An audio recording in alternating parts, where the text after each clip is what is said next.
বন্ধুরা, কেপিভি স্পোর্টস পালসে আপনাদের সবাইকে স্বাগতম। আজ আমরা কথা বলবো এমন এক ম্যাচ নিয়ে যা শুধু একটা জয় নয়, বরং ভারতীয় যুব ক্রিকেটের ইতিহাসে লেখা হয়ে থাকবে সোনালী অক্ষরে।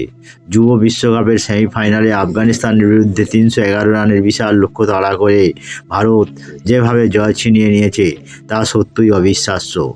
চলুন শুরু থেকে ম্যাচের গল্পটা বলা যাক। টস জিতে প্রথমে ব্যাট করার সিদ্ধান্ত নেয় আফগানিস্তান।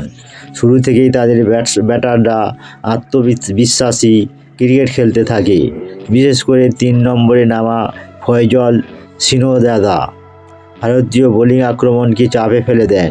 দারুণ টাইমিং আর শট সিলেকশনের মাধ্যমে তিনি মাত্র 93 বলে খেলেন 110 রানের ঝকঝকে ইনিংস। তার ইনিংসে ছিল পরিপক্কতা এবং নিয়ন্ত্রণ, যা ম্যাচের গতিপথ বদলে দেয়। অন্য প্রান্তে উজাইরুল্লাহ নিয়াজাইও কম যাননি। তিনি 86 বলে অপরাজিত 101 রান করে দলকে নিয়ে যান 310 রানের শক্ত ভিতের উপর। ভারতীয় বোলাররা চেষ্টা করলেও রান আটকানো কঠিন হয়ে দাঁড়ায়। কনিষ্ক চৌহান ও দীপেশ দেবেন্দ্রন দুটি করে উইকেট নিলেও আফগানদের বড় স্কোর থামানো যায়নি। 311 যুব ক্রিকেটে এই লক্ষ্য যে কত বড় চাপ তৈরি করে তা বলার অপেক্ষা রাখে না। কিন্তু এখানে শুরু হয় ভারতের আসল গল্প।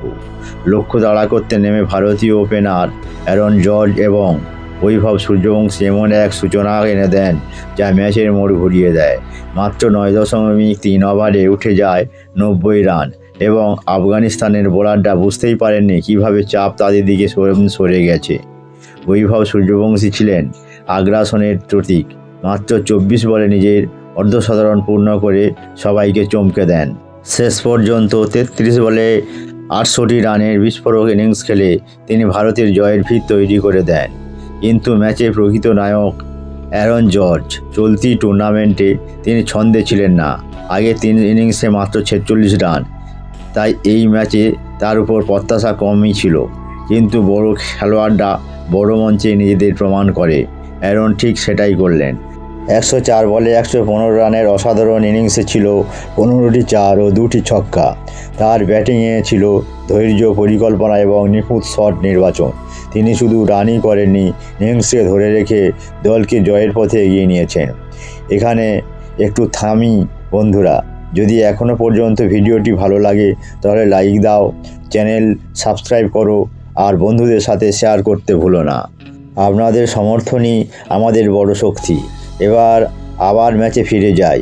বৈভব আউট হওয়ার পর অধিনায়ক আয়ুষ মাত্রে দায়িত্ব নিয়ে ব্যাট করতে নামেন।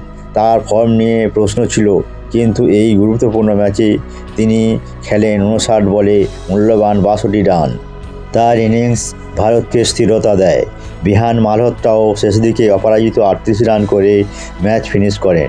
মাত্র 41.1 ওভারে ভারত জয় নিশ্চিত করে। হাতে তখনও 53 বল বাকি। এই জয় শুধু সেমিফাইনাল জয় নয়, এটা অনূর্ধ্ব-19 একদিনের ক্রিকেট ভারতের সর্বোচ্চ রান তাড়া করে জয়ের রেকর্ড। এর আগে 2002 সালে ইংল্যান্ডের বিরুদ্ধে 306 রান তাড়া করে জিতেছিল ভারত। আর সেই ইতিহাস নতুন করে লেখা হলো। ম্যাচ শেষে অ্যারন জর্জ বলেন, এই ম্যাচ তাদের কাছে খুব গুরুত্বপূর্ণ ছিল এবং ব্যাট হাতে অবদান রাখতে পেরে তিনি খুশি। এখন লক্ষ্য ফাইনাল জেতা।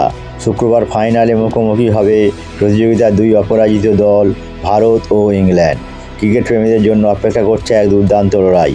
এই ম্যাচ আমাদের দেখিয়ে দিল যুব ক্রিকেটে ভারতের ভবিষ্যৎ কতটা উজ্জ্বল। সাহস, দক্ষতা আর মানসিক দৃঢ়তা সব মিলিয়ে এই দল বড় স্বপ্ন দেখাচ্ছে। বন্ধুরা, আজকের মতো এখানেই শেষ করছি। ফাইনালের আগে আরও বিশ্লেষণ নিয়ে আমরা আবার ফিরব। কেপিভি স্পোর্টস পালসের সাথে থাকো। ক্রিকেটের সব বড় আপডেট পেতে সাবস্ক্রাইব করো। ধন্যবাদ, দেখা হবে পরের ভিডিওতে।